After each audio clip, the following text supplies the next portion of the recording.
आपने पाकिस्तान में क्यों नहीं परस्यू किया कि पाकिस्तान में रहते हुए अपने करियर को परस्यू किया जाए या ऑडिट फर्म की तरफ क्यों नहीं गए और आपने ये कहा कि हाँ, मुझे आउटसाइड कंट्री मूव करना चाहिए। ये डिसीजन के पीछे आपकी रीज़न क्या थी? अगर कोई बंदा है कि ज़्यादा इतने रिसोर्सेज़ नहीं है तो वो यूके, लंदन या किसी और अच्छे कंट्री में किस तरह से मूव कर सकता है? मैं ये नहीं कह रहा कि आप मुझे अपनी सैलरी बताएँ, बट एवरेज क्या चल रही होती है?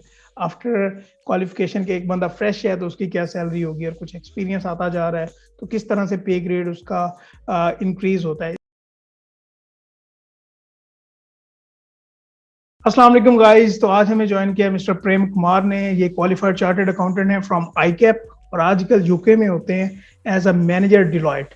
तो आज हम इनसे जर्नी के बारे में पूछते हैं कि पाकिस्तान में ये किस तरह से इन्होंने अपने आर्टिकल्स किए, कैसा एक्सपीरियंस रहा, एंड आउटसाइड कंट्री जब ये यूके मूव इन्होंने किया, क्यों किया, कैसे किया, क्या सैलरी पैकेजेस हैं, क्या काम का डिफरेंस होता है। तो आज हम इनसे इनका एक्सपीरियंस जानेंगे। अस्सलाम वालेकुम Prem Kumar, thank you so much for joining us. वालेकुम सलाम मेहताब, बहुत शुक्रिया इनवाइट करने का मुझे। प्लेजर इज माइन कि आपने हमें टाइम दिया कि हम आपसे जर्नी आपसे आपकी पूछें। तो ये काइंडली मुझे सबसे पहले आप ये बताएं कि आप चार्टर्ड अकाउंटेंसी में कैसे आए, कहाँ से अपने आर्टिकल्स किए और कैसा एक्सपीरियंस रहा ड्यूरिंग योर आर्टिकल्स इन पाकिस्तान। तो सबसे पहले I think most of the people जो हमारी तरह इंजीनियरिंग से लोग आते हैं, most of them not like art या कॉमर्स से। तो 90% लोगों की तरह इंजीनियरिंग बैकग्राउंड। मैंने सीए स्टार्ट की 2012 में। मैंने यूनिवर्सिटीज़ की कोई टेस्ट नहीं दी थी, मुझे लगता था कि मैं सीए कर सकता हूँ। इवन दो मैंने देखा था लोगों को 10-10 साल 12-12 साल पुराने लोग थे, दे डिड नॉट क्वालिफाई। तो मैंने उसको एक चैलेंज लिया था and then I went in that field. मेरी फील्ड की जर्नी बड़ी स्मूथ रही, without any lapses, any failures. I got a distinction at country level as well in one of the papers, so journey काफी exciting रही थी। D module आ गया and then firm का time आता है जो आप सबको पता है कितना क्रिटिकल है। You need to you try to get into big four. तो सबकी कोशिश ये होती है।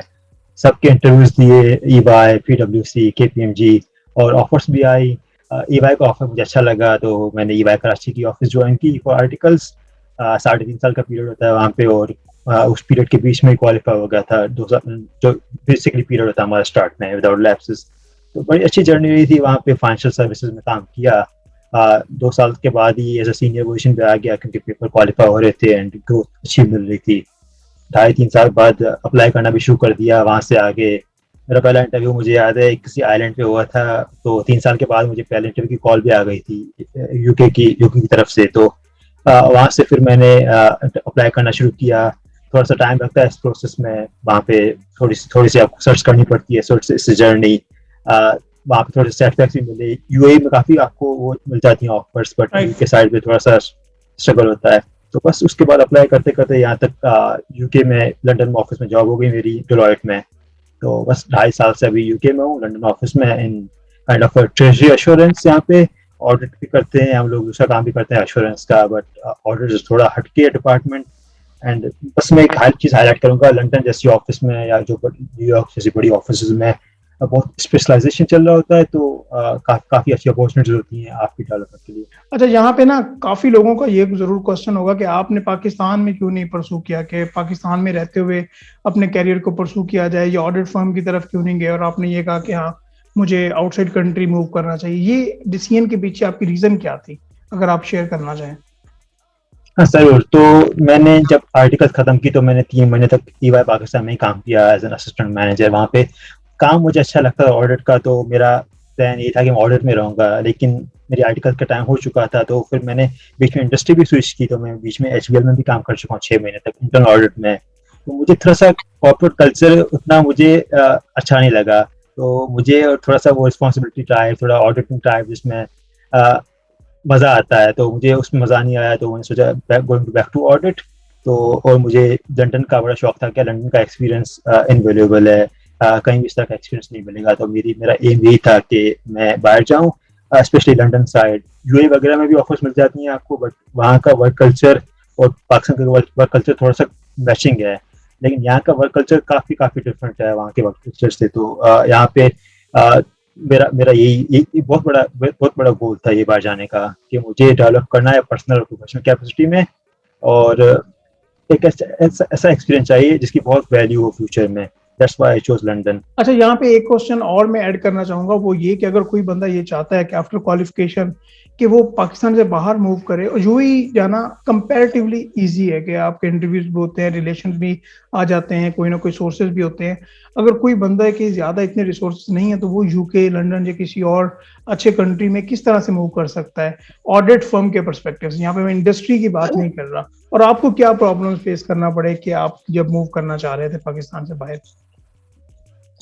वैसे तो मूव करना अब काफ़ी आसान हो गया है, लेकिन इस पास तो मैं कुछ चीज़ें हाईलाइट करूँगा। नंबर वन ये है कि ऑफ कोर्स जो बिग फोर से आता है उसके थोड़ा सा इजी होता है बाहर मूव करना, क्योंकि आप बाहर भी बिग फोर में जा रहे हो तो वो उनको पता है कि ये कंपनीज हैं, दे आर रिकग्नाइज्ड।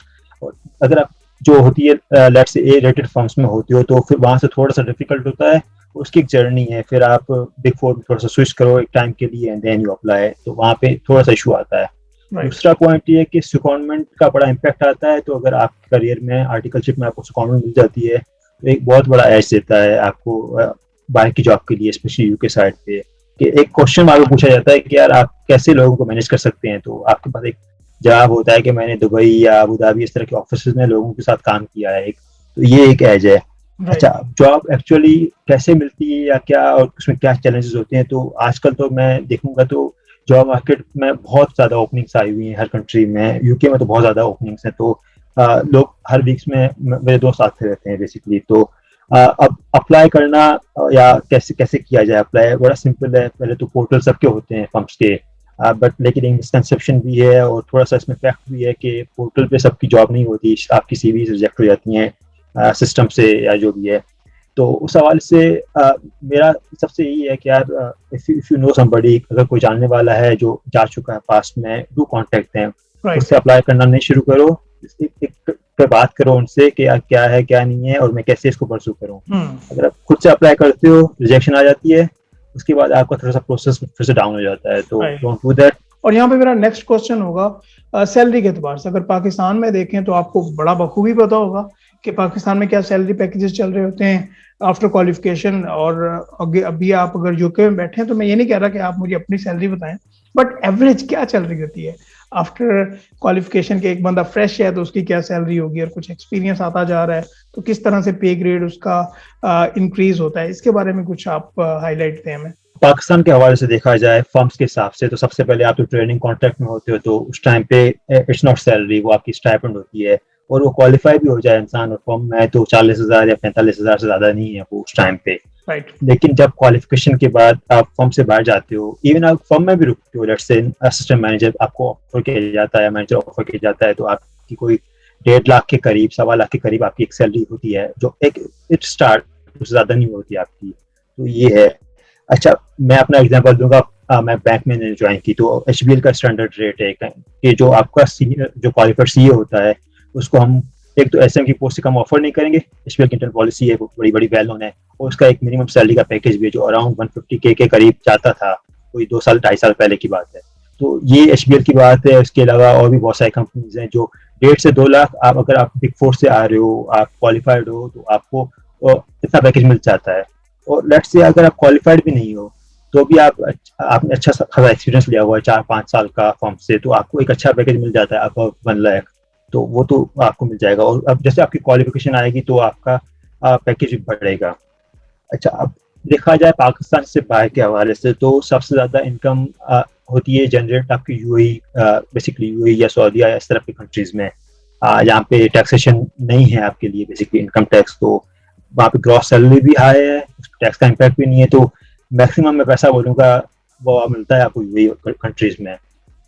यूके के हिसाब से देखा जाए, जो कि आजकल बहुत हॉट मार्केट है, लोग बहुत सारे आते हैं, उसके अपने बेनिफिट्स हैं, उसके बारे में भी डिस्कस नहीं कर रहे, बट जस्ट सैलरी के हिसाब से देखा जाए तो यहाँ पे एक ग्रेडिंग होती है बेसिकली कि किस लेवल पे एक कैंडिडेट को हायर किया जाएगा और उसकी सैलरी क्या होगी। तो एक जस्ट मैं आपको आइडिया दे दूं कि एक एम लेवल का बंदा जो आता है, जैसे आपने सीए पाकिस्तान क्वालिफाइड हो, 4 साल की आर्टिकल्स आपने 3.5 साल की है और यूके आ रहे हो, तो आप आओगे एम लेवल पे जो एक्सपेक्टेड है।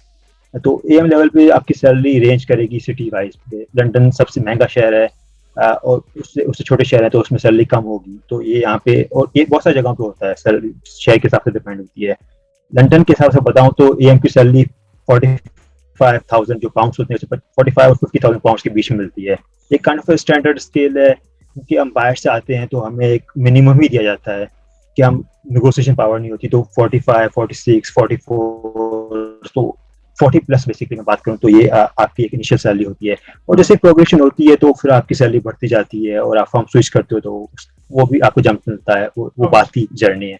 अच्छा, यहाँ पे ना एक क्वेश्चन और मैं करना चाहूंगा, वो ये कि आपने पाकिस्तान में बिग फोर की एक ऑडिट फर्म है EY, जहाँ से अपने आर्टिकल्स किए, यहाँ पे आपने किस तरह का एटमॉस्फेयर पाया? और जब आप बाहर गए, मैं ये नहीं कह रहा कि आपने मैनेजरियल लेवल पे आपने किस तरह का आपने वहाँ पे एटमॉस्फेयर देखा, मैं ये बात कर रहा हूँ अगर वहाँ पे कोई इंटर्न आता है, कोई बंदा सीखने के लिए आता है ऑडिट फर्म में कॉन्ट्रेक्चुअल बेसिस पे, चाहे वो ACCA है या ICEW का उसका बैकग्राउंड है, तो आपने ये किस तरह से देखा कि कोई डिफरेंशिएशन है इसमें, ये बिल्कुल सेम है, कोई मसला नहीं है? तो पाकिस्तान के हिसाब से देखा जाए तो जब फर्म्स में आते हो तो वहाँ का एक वैसे भी पाकिस्तान का जो कॉर्पोरेट कल्चर है वो अभी तक डेवलप नहीं है, तो उस हिसाब से जो नया बंदा भी आता है फर्म्स में एज ए ट्रेनी, अब तो काफी बेहतर हो गया है कि सीनियर्स आपके बड़े सपोर्टिव हैं, बट अगर 5-10 साल पहले की बात देखा जाए तो उस टाइम में कल्चर और भी बहुत बुरा था। तो अभी अभी स्टिल देयर डेवलपमेंट अपॉर्चुनिटीज, आपको वो मौका मिल जाता है। और ये है कि जब जैसे आपके पेपर पास होते रहते हैं फिर आपका एक स्टेटस भी बढ़ता रहता है, फिर आपकी रिस्पॉन्सिबिलिटीज भी बढ़ती रहती हैं और इस तरह ही डेवलपमेंट होती है। अच्छा, अब मैं इसको यूके से कंपेयर करूं तो यूके में बेसिकली ग्रेड्स आते हैं, बेसिकली जो ग्रेजुएट्स आते हैं यूनिवर्सिटीज वगैरह से, तो उनकी हायरिंग होती है, कुछ इंटर्न्स भी हायर होते हैं कुछ टाइम के लिए, तो उनका करियर जर्नी जो होती है बड़ी डिफरेंट होती है। डिफरेंट इस हिसाब से होती है कि फिर वो उनका करियर बड़ा डिफाइंड होता है कि आपको फर्म किस तरह सपोर्ट करेगी। ज्वाइन करने से पहले ही उनको पता होता है कि मैं ये पेपर दूंगा, मुझे यहाँ तक ये लीव्स देंगे, मुझे ये प्रोग्राम में सपोर्ट करेंगे, सब कुछ उनका बड़ा क्लियर होता है। उनके लिए स्पेशल लोग भी होते हैं जो उनको पोस्ट करते हैं, गाइड करते हैं, और जो एज ए मैनेजर या एज ए जो सीनियर होता है उसकी बड़ी रिस्पॉन्सिबिलिटी में पार्ट होता है कि आपको नए लोगों को ग्रूम करना है फ्यूचर के लिए। तो आपकी परफॉर्मेंस जज होगी आपने जो नए बंदे आए हैं उसके लिए क्या किया है। तो एक अकाउंटेबिलिटी का वो आ जाता है फैक्टर के मैं खुद अकाउंटेबल हूँ मेरे जूनियर्स की डेवलपमेंट के लिए। तो बड़ा इंटरेस्टिंग एक्सपीरियंस होता है। हमारी टीम में अभी कुछ लोग आए थे तो हम उनको ग्रूम कर रहे हैं, तो उनका बड़ा अच्छा एक्सपीरियंस है। राइट। अच्छा, लास्ट क्वेश्चन मेरा आपसे ये होगा कि आप पाकिस्तान से CA आपने क्वालिफाई किया, और अगर कोई बंदा ACCA है या ICEW है, तो वहां पे कुछ प्रेफरेंस का डिफरेंस है या कोई ऐसा मसला नहीं है? अगर आप उनके क्राइटेरिया पे आ रहे हैं, आपके पास एक्सपीरियंस है, तो आपको इक्वल अपॉर्चुनिटी दी जाएगी। इसके बारे में आप क्या कहना चाहेंगे? वैसे तो मैं देखूंगा कि कोई फर्क नहीं है यहाँ पे। एक सम लेवल अगर बिल्कुल ना एंड की बात करेंगे यार, जो पार्टनर बनता है या कोई किसी को रिपोर्ट को साइन करनी है वहाँ पे ऑफ कोर्स ICW ही कर सकता है वो काम। वहाँ की लोकल जो अकाउंटेंसी बॉडी है जिस तरह ICAP है पाकिस्तान में, तो वहाँ पे हम रिस्ट्रिक्टेड हैं। हाँ, तो अभी हम कंपेरिजन के बारे में देखा जाए तो पाकिस्तान का CA हो या ACCA हो, अगर उसने बिग फोर से काम किया है वहाँ पे 3.5 साल का 3 साल का टाइम दिया है, तो दोनों की इक्वल चांस से जॉब अपॉर्चुनिटीज का कोई फर्क नहीं आता उसमें। CA Pakistan is well recognised, ICCA is well recognised in UK, दोनों में कोई इशू नहीं आता। और ICW बेसिकली लोकल होता है यहाँ का, लेकिन जब फर्म में आते हो, और मैंने कभी नहीं देखा, लिटरली मैं खुद अपना नाम के साथ ACA नहीं लिखता क्योंकि उसकी जरूरत नहीं पड़ती। जो ऑफिशियल सिग्नेचर होती है कि मैं मैनेजर हूँ, मैं इस टीम में हूँ, मेरे डेजिग्नेशन का उतना मैटर नहीं है, मेरा एक्सपीरियंस मैटर कर रहा है, मैं कैसे डील करता हूँ वो मैटर कर रहा है, तो वो उसको फर्क नहीं आता। राइट। अच्छा, यहाँ पे ना अगर मैं इस लास्ट वाले पोर्शन को सम करूँ कि अगर कोई बंदा पाकिस्तान से जिसने ACCA किया हुआ है और पाकिस्तान में वो जॉब ढूंढ रहा है, तो वो जिस तरह साइन नहीं कर सकता ऑडिट रिपोर्ट में बाकी, लेकिन उसको कोई प्रॉब्लम नहीं होगी जॉब ढूंढने में। इसी तरह से अगर पाकिस्तान से किसी ने CA किया हुआ है और वो यूके या लंदन कहीं मूव करता है, तो वहां पे उसके पास पावर नहीं होगी कि ऑडिट रिपोर्ट पे साइन करे, लेकिन वहां पे जॉब्स के लिए उसको कोई मसला नहीं होगा, वो जॉब फाइंड कर सकता है, उसको जॉब भी मिल जाएगी। बिल्कुल। बस इस पे मैं 1-2 पॉइंट हाईलाइट करूंगा। सबसे पहले तो ये कि हम लोग जॉब आते हैं एक जॉब वीजा पे, तो हमारा काम है फर्म्स में काम करना, हम बाहर इंडिपेंडेंट कुछ काम कर नहीं सकते। तो ये जो पासवे दिया गया था 5 साल के एक्सपीरियंस के बाद, इनके 5 साल की यहाँ की रेजिडेंसी रिक्वायरमेंट भी होती है, तो उसके बाद अगर कोई अपनी प्रैक्टिस करना चाहता है तो वो ICW ले और फिर वहाँ पे ऑडिटिंग राइट ले। ICAP के बेस पे आप कुछ साइन नहीं कर सकते यूके में। बिल्कुल सही। अच्छा प्रेम कुमार साहब, थैंक यू सो मच कि आपने बड़ा कॉम्प्रिहेंसिव एक हमारा ये सेशन हुआ, और इसमें काफ़ी चीज़ों को हमने कवर कर लिया। इंशाल्लाह नेक्स्ट जो हमारे सेशन होंगे उसमें हम एक-एक टॉपिक को डिटेल में देखेंगे कि अगर कोई बंदा बाहर जाना चाहे या जो भी हमारे ऑडियंस कहेगी तो इंशाल्लाह उसके ऊपर हम ज़रूर डिस्कशन करेंगे। थैंक यू सो मच आपके टाइम के लिए, बहुत शुक्रिया। No worries. No worries. I enjoyed that session.